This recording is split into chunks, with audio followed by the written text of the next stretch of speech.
El monje que vendió su Ferrari es uno de esos libros que mezcla desarrollo personal, filosofía de vida y una historia bastante simple, pero que termina dejando reflexiones muy fuertes. Y probablemente esa sea una de las razones por las que conectó con millones de personas alrededor del mundo. Porque más allá de las enseñanzas, el libro se siente como una conversación tranquila sobre algo que muchísima gente vive hoy. Tener éxito por fuera, pero sentirse vacío por dentro. El autor, Robin Sharma, cuenta la historia de Julian Mantle, un abogado extremadamente exitoso. Y cuando digo exitoso, hablo del típico personaje que aparentemente lo tenía todo.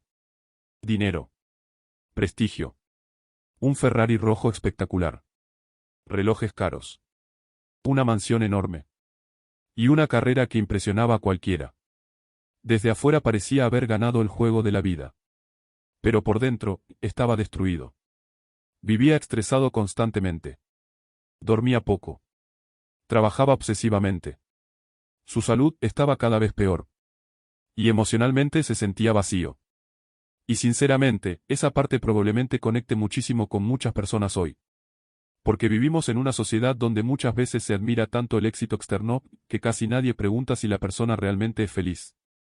Entonces ocurre algo que cambia completamente la historia. Un día, en medio de un juicio importante, Julian sufre un ataque cardíaco en plena sala. Cae al suelo frente a todos. Y ese momento termina funcionando como un golpe brutal de realidad. Porque de repente entiende algo. Había pasado años enteros construyendo éxito profesional, mientras destruía completamente su vida personal, emocional y física. Después de recuperarse, desaparece. Literalmente vende todas sus pertenencias, incluido su famoso Ferrari, y se va de viaje a la India buscando respuestas. Y claro, imagina la reacción de todos alrededor. Un abogado multimillonario dejando atrás su vida para irse al Himalaya parecía una crisis existencial, pero justamente ahí empieza el verdadero mensaje del libro. Durante ese viaje, Julian conoce a unos monjes en una zona remota del Himalaya llamado los Sabios de Sivana. Y según cuenta la historia, ellos le enseñan principios sobre felicidad, propósito, disciplina, paz mental y equilibrio. Años después, Julian regresa completamente transformado. Ya no parecía el hombre agotado y arrogante de antes. Tenía más energía. Más calma. Más claridad. Y una paz interior que sorprendía muchísimo a quienes lo conocían. Entonces empieza a compartir todo lo que aprendió. Y gran parte del libro es justamente esa conversación. Una de las primeras enseñanzas importantes del libro es el dominio de la mente. Porque según Julian, la mayoría de las personas viven con la mente completamente fuera de control. Pensamientos negativos constantes. Estrés. Preocupaciones. Distracciones. Ansiedad. Y sinceramente, cuesta discutirle mucho eso. Porque hoy vivimos hiperestimulados todo el tiempo. Notificaciones. Redes sociales. Problemas. Pantallas. Ruido mental constante. Entonces el libro insiste muchísimo en aprender a controlar el enfoque mental. Porque donde va tu atención, va tu energía. Y una de las técnicas más conocidas que enseña es la del jardín mental. Julian explica que la mente es como un jardín. Si no cuidas lo que plantas, terminan creciendo malezas automáticamente. Pensamientos negativos. Miedo. Enojo. Ansiedad. O hábitos destructivos. Entonces el libro insiste bastante en alimentar conscientemente pensamientos positivos, objetivos y emociones más sanas. Ahora, tampoco lo plantea desde ese positivismo exagerado donde alguien sonríe artificialmente mirando el amanecer mientras ignora completamente que debe 3 alquileres y tiene ansiedad existencial. La idea es más práctica. Entrenar la mente igual que entrenas un músculo. Otra enseñanza muy fuerte es vivir con propósito. Porque Julian se da cuenta de que durante años había trabajado obsesivamente, pero sin preguntarse realmente para qué. Simplemente seguía acumulando éxito porque pensaba que eso eventualmente lo haría feliz.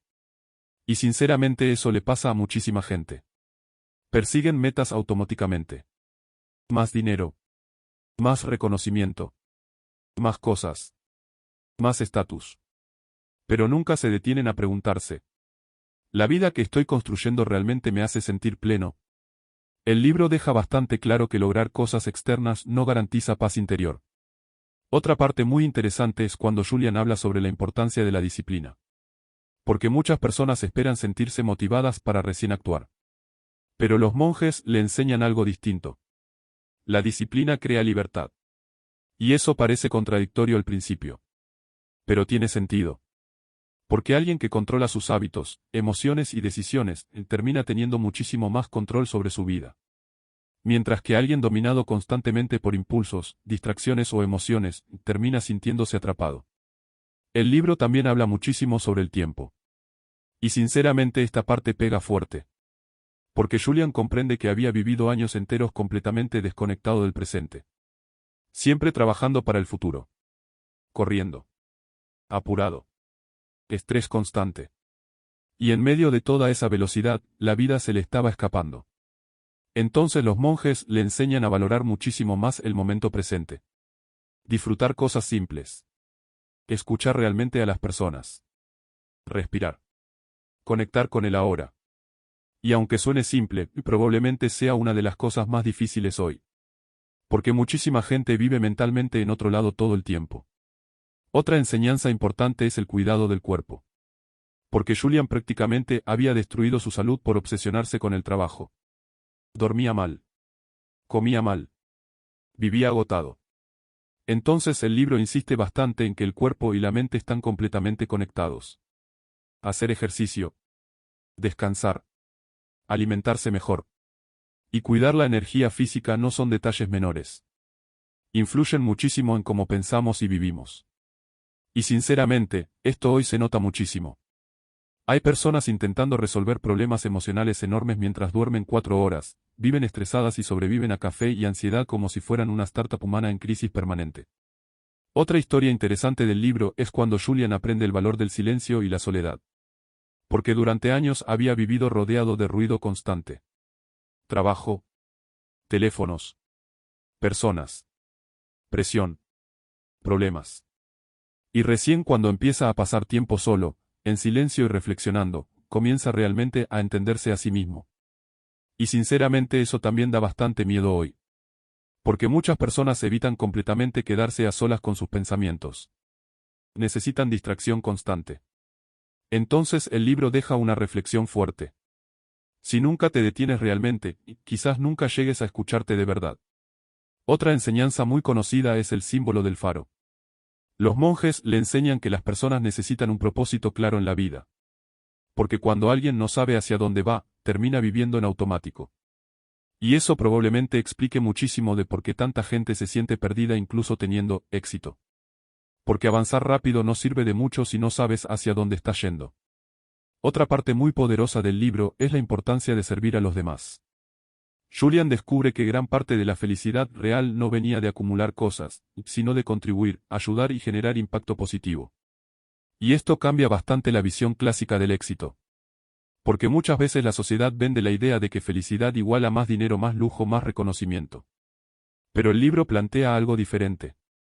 Una vida significativa suele tener mucho más que ver con conexión humana, propósito y crecimiento interior. Otra historia interesante es cuando Julian cuenta cómo los monjes valoraban muchísimo la simplicidad. Y claro, para alguien que venía de mansiones, autos de lujos y una vida obsesionada con apariencia, eso fue un choque enorme. Porque empieza a entender que muchas cosas que perseguía no le daban verdadera felicidad. Solo alimentaban temporalmente el ego. Y sinceramente eso hoy sigue siendo súper actual. Vivimos rodeados de personas intentando demostrar constantemente que les va bien. Autos. Ropa. Redes sociales. Estatus. Apariencias. Mientras por dentro muchas veces sienten vacío, ansiedad o agotamiento. El libro también insiste muchísimo en la importancia de proteger la energía. Porque según Julian, las personas permiten constantemente que cosas innecesarias les roben paz mental. Discusiones absurdas. Personas tóxicas. Preocupaciones repetitivas. Comparaciones constantes. Entonces aprende a enfocarse mucho más en lo que realmente importa. Y sinceramente eso parece una habilidad cada vez más valiosa hoy. Otra enseñanza muy fuerte es el poder de los pequeños hábitos. Porque Julian entiende que las grandes transformaciones no ocurren de golpe. Se construyen día a día. Pequeñas decisiones. Pequeños cambios. Pequeños hábitos repetidos constantemente. Y probablemente esa sea una de las enseñanzas más reales del libro. Porque mucha gente quiere cambios gigantes inmediatos, pero abandona cuando descubre que el crecimiento verdadero suele ser lento. El libro también habla bastante sobre el miedo. Y esta parte probablemente conecte muchísimo con muchas personas. Porque Julian tenía aparentemente todo el éxito posible, pero vivía dominado por miedo constante. Miedo a perder. Miedo a fracasar. Miedo a detenerse. Miedo a no ser suficiente. Y ahí aparece una reflexión importante. Muchas personas construyen vidas enteras intentando escapar de vacíos internos. Entonces el libro invita muchísimo a mirar hacia adentro en vez de llenar constantemente el exterior. Otra enseñanza muy poderosa es aprender a disfrutar el proceso. Porque muchas personas viven posponiendo la felicidad. Cuando logre esto recién voy a disfrutar. Pero cuando alcanzan esa meta, aparece otra. Y otra. Y otra. Entonces nunca llegan realmente a sentirse satisfechos. Julian aprende que la felicidad no puede depender únicamente de resultados futuros. Tiene que existir también en cómo vives el presente. Otra historia interesante del libro es cómo los monjes entrenaban su mente diariamente. Meditación. Visualización. Disciplina. Lectura. Silencio. Y aunque algunas prácticas puedan sonar muy espirituales para ciertas personas, la idea central sigue siendo bastante lógica. Si entrenas el cuerpo, ¿por qué no entrenar también la mente? El libro también deja bastante claro que el éxito sin equilibrio puede destruirte. Y sinceramente eso probablemente sea una de las enseñanzas más importantes de todas. Porque hoy muchísima gente admira estilos de vida completamente agotadores. Dormir poco. Trabajar sin parar. Estrés constante. Nunca detenerse. Como si destruirse emocionalmente fuera símbolo automático de éxito.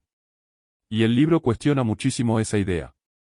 Porque ganar dinero mientras pierdes salud, paz mental y relaciones importantes quizás no sea realmente ganar. Otra parte muy buena es como Julian aprende a valorar muchísimo más las cosas simples. Una conversación tranquila. El silencio. La naturaleza. La salud. El tiempo. Y probablemente eso pase mucho en la vida real. Muchas veces las personas solo valoran ciertas cosas cuando están a punto de perderlas. El libro también insiste bastante en la gratitud. Porque según los monjes, una mente constantemente enfocada en lo que falta nunca siente paz. Mientras que aprender a valorar lo que ya existe cambia muchísimo la experiencia diaria. Y no desde ingenuidad. No significa ignorar problemas reales. Significa no vivir permanentemente atrapado en carencia mental. Otra enseñanza importante es rodearte de personas correctas. Porque las personas alrededor influyen muchísimo en cómo pensamos, actuamos y sentimos. Entonces Julian aprende a alejarse de ambientes tóxicos y acercarse más a personas con valores, propósito y energía positiva. Y sinceramente eso cambia muchísimo una vida. Otra parte interesante es cómo el libro mezcla filosofía oriental con desarrollo personal moderno. Y aunque algunas partes puedan parecer muy idealistas para ciertas personas, el mensaje central sigue siendo potente. Una vida verdaderamente rica no depende solamente de dinero. Depende también de paz mental. Equilibrio. Salud. Propósito. Y relaciones humanas reales. Y probablemente esa sea la razón por la que el libro sigue conectando con tanta gente después de tantos años. Porque en el fondo habla de algo muy humano. La búsqueda de una vida con más sentido. Y bueno, hasta aquí llega este resumen del monje que vendió su Ferrari. Gracias por haberte quedado escuchando hasta el final. Espero que alguna de las ideas, historias o reflexiones de este libro te haya ayudado a pensar un poco más sobre cómo estás viviendo tu vida y qué cosas realmente tienen valor para ti. A veces pasamos tanto tiempo persiguiendo objetivos externos, que olvidamos cuidar nuestra mente, nuestro cuerpo y nuestra tranquilidad interior. Y quizás no necesitas cambiar toda tu vida mañana para empezar a sentirte mejor. A veces pequeños cambios diarios. Más conciencia. Más calma. Más tiempo para ti. Y menos ruido innecesario pueden generar transformaciones enormes con el tiempo. Recuerda que el verdadero éxito probablemente no sea solamente cuánto dinero ganas, sino también cuánto disfrutas la vida que estás construyendo. Si te gustó este audiolibro, también te recomiendo El sutil arte de que te importe un carajo, Ikigai, las 7 leyes espirituales del éxito o Quién se ha llevado mi queso, porque todos exploran desde distintas perspectivas temas relacionados con propósito, felicidad, mentalidad y crecimiento personal. Gracias nuevamente por escuchar y nos vemos en el próximo resumen.